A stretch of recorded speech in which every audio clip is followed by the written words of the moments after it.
En av de viktigaste sakerna när man skriver i OneNote, eller om du skriver någon annanstans i ett Excel-ark eller ett block eller vad som helst, är att inte tappa bort att göra sakerna. Och då finns det några tips i OneNote som jag tänkte visa dig.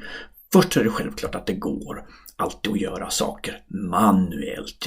Jag kan skapa en att göra-lista i OneNote där jag har alla mina saker. Jag har ett exempel här bara. Jag har tagit finns bra mallar för det här också, en lista och listar ner alla saker så att jag inte tappar överblicken. Antingen för enskilda saker eller för alla kunder och projekt och allting jag har att göra.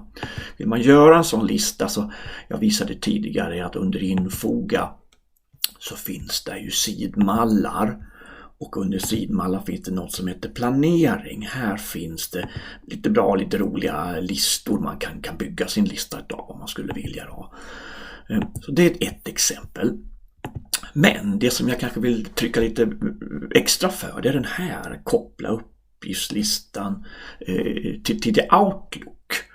Och då är det så att om jag nu har en uppgift, jag har dessutom gjort sådana här små att göra etiketter, de ser lite lättare att titta, lite roligare också. Om jag nu vill ta den där, så finns här något som heter Outlook-uppgifter. Jag kan alltså flagga med tid också, flagga en uppgift, så får jag en flagga där. Och då visar det sig att då har den en koppling till Outlooks uppgiftslista. Och då kan man ju samla alla saker, oavsett om det är mejl eller saker jag skriver själv och saker som kommer från OneNote här. Det är väl ett av de sätten jag tycker kanske är bäst då. Det finns fler sätt man kan göra. Jag kan ju skicka sida via e-post. Det finns en figur här, skicka sida via e-post.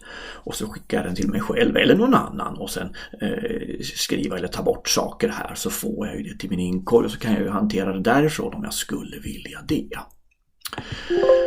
Vi tar bort den. Sen går det att koppla en uppgift också till kalenderhändelser.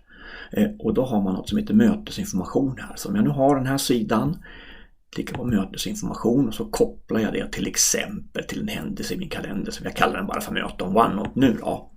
Så då får jag en länk här till den kalenderhändelsen. Så den här sidan är nu ihopkopplad med den.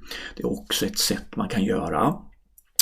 Så det har jag bara tagit med en sak här som jag kanske inte tycker är kanske den viktigaste eller den bästa, men jag vill ändå bara visa det. Det går ju att ha taggar här i OneNote. Om jag nu ställer mig på den här och så går jag till den här, så finns det en massa saker man kan tagga med. Jag tar ett exempel bara, jag klickar på viktigt. Så har den blivit taggad som viktigt. Sen finns det något som heter sök efter taggar. Jag klickar på den.